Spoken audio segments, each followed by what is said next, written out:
Pemirsa, Anda masih bersama kami dalam Berita Lampung. Bagi Anda yang baru bergabung, berikut Berita Lampung pilihan hari ini. Diduga akibat korsleting listrik, 3 rumah panggung di Lampung Barat ludes terbakar.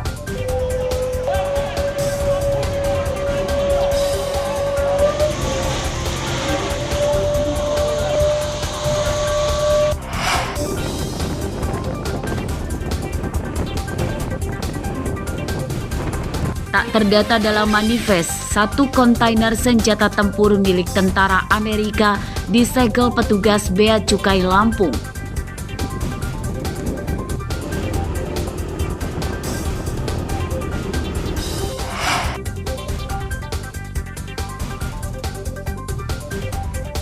Sejumlah sapi di Kecamatan Banjar Agung, Tulang Bawang mendadak lumpuh.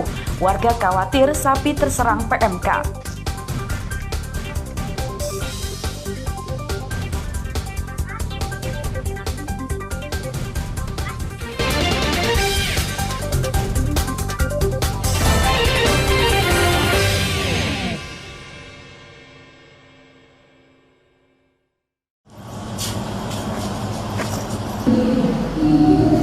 Kepala desa yang tersandung kasus korupsi kian banyak.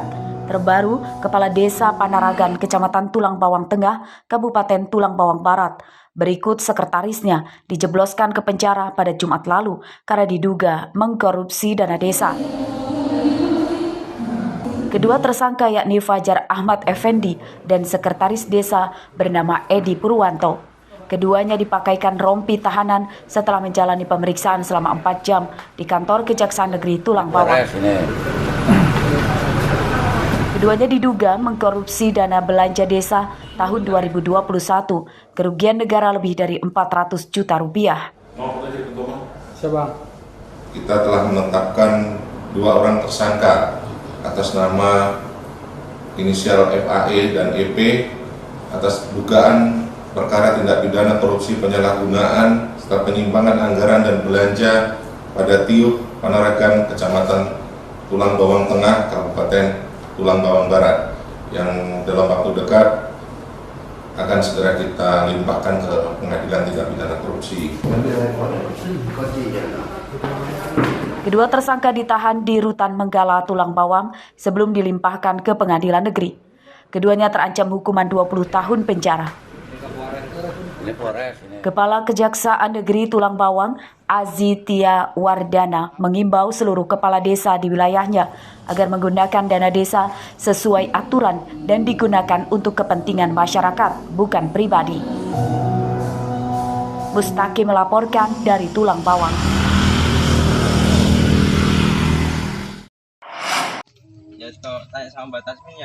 Iya, ya pas mau lebaran kemarin toh. Sejumlah sapi di desa Ringin Sari, Kecamatan Banjarmargo, Tulang Bawang mendadak lumpuh. Warga meminta pemerintah segera membantu menanganinya karena dikhawatirkan sapi itu terserang penyakit mulut dan kuku. Gejala yang dialami sapi sebelum lumpuh itu rata-rata sama, seperti demam, kejang otot, dan tiba-tiba saja ambruk hingga tidak bisa berdiri kembali. Pagi masih sehat, tapi sore itu mau dikandangin udah nggak bisa jalan, lumpuh dia, sakit kaki belakang. Kaki yang sebelah mana? Sebelah kanan, dia pincang jalannya. Kalau untuk makannya gimana? Kalau untuk makan normal sih, biasa. Minum Biasa. Di desa Ringin Sari, 5 sapi mengalami kelumpuhan dan hingga kini belum bisa berjalan. Meski demikian, tim kesehatan hewan Tulang Bawang menyatakan sapi itu bukan terserang PMK karena mulutnya tidak berbusa dan kakinya tidak pecah-pecah. Ini sakit demam, tapi yang dia ininya kena kejang otot di kaki belakang. Ya, moga-moga ini aja udah kita suntik, moga-moga bisa udah sembuh gitu. Masalahnya kalau cuma kejang otot nggak terlalu parah, beda sama kayak PMK. Cuman beda kita dari makan. Berdasarkan diagnosa tim kesehatan hewan, sapi yang lumpuh itu terdampak musim pancaroba. Pemilik ternak diimbau meningkatkan kebersihan kandang dan rutin memberi pengasapan di sekitar kandang untuk mengusir nyamuk dan lalat yang membawa penyakit. Mustaqim melaporkan dari Tulang Bawang.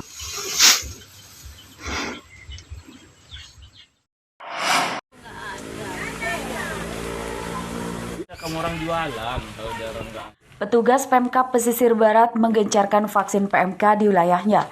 Sabtu siang, tim vaksinator mendatangi kandang-kandang warga di Kecamatan Pesisir Selatan dan Ngambur. Ternak disuntik vaksin dan diberi vitamin. Vaksinasi diprioritaskan untuk sapi sehat. Sapi yang disuntik vaksin umumnya sapi dewasa dan anak sapi yang telah berusia di atas 2 minggu.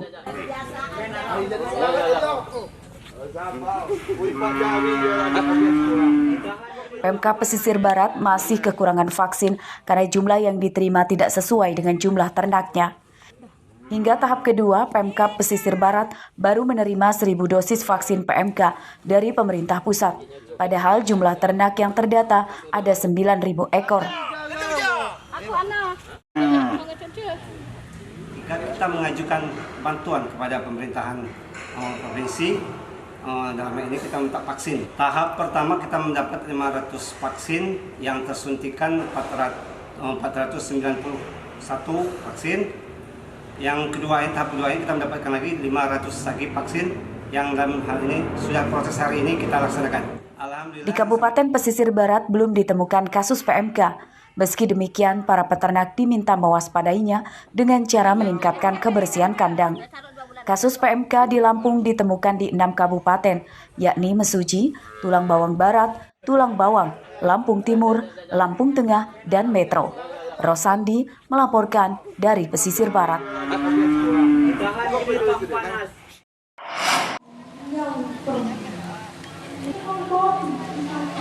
Hujan tak menyurutkan antusiasme warga mendaftar di gerai vaksinasi yang digelar dalam acara Bandar Lampung Expo di Kelurahan Waida di Sukarame. Antrian warga sejak pagi dan mereka umumnya mendaftar akan divaksin booster. Petugas tidak membatasi jumlah pendaftar dan menyediakan lebih dari 2.000 dosis setiap harinya. Petugas melayani seluruh vaksinasi, mulai dari pertama hingga booster. Syarat vaksinasi, warga hanya diminta menyerahkan 1 lembar fotokopi KTP saja. Ini mau vaksin yang keberapa nih, Mbak? Ketiga. Ya. Tahu informasi ini dari mana, Mbak? Dari Bapak Kos. Oh, dari Bapak Kos. Ya. Nah, ini ngantri-ngantri hujan nih, gini ya? Iya, biar bisa vaksin. Ini nggak apa-apa ini hujan-hujan ini. Nggak apa-apa. Semangat ya. Semangat. Ya merasa senang lah dilayani dengan baik. Karena kan terbuka ini kan diinformasikan bagi yang mau, yang belum ya sendiri dipaksakan lah untuk mencegah apa kesehatan gitu loh ya. Nah, jadi yang punya kesadaran ya jauh-jauh ya ke sini. Kalau saya mau udah tahu lama, cuman saya nggak sempat karena kan kerjanya kan tani di gunung. Nah ini pas pulang sini ya saya harus vaksin ke sini gitu loh. Gerai vaksinasi ramai pendaftar setelah pemerintah kembali memberlakukan vaksinasi booster untuk syarat mengunjungi tempat publik. Apa aja, Bu? Jenis vaksinnya Pfizer. Pfizer. Ya. Selain itu ada lagi? Nggak ada. Ya, yang untuk sekarang adanya aku bawa Pfizer ya. Jadi ini menerima selain dosis booster ini juga menerima dosis 1-2 iya. ya, Bu? Terima. Dari data Kementerian Kesehatan minggu siang kemarin, pencapaian vaksinasi dosis pertama di Lampung 91,19%. Vaksinasi dosis kedua 72,89% dan vaksinasi dosis ketiga atau booster 14,56%. Target vaksinasi di Lampung 6,6 juta orang. Jeffrey Arifin melaporkan dari Bandar Lampung.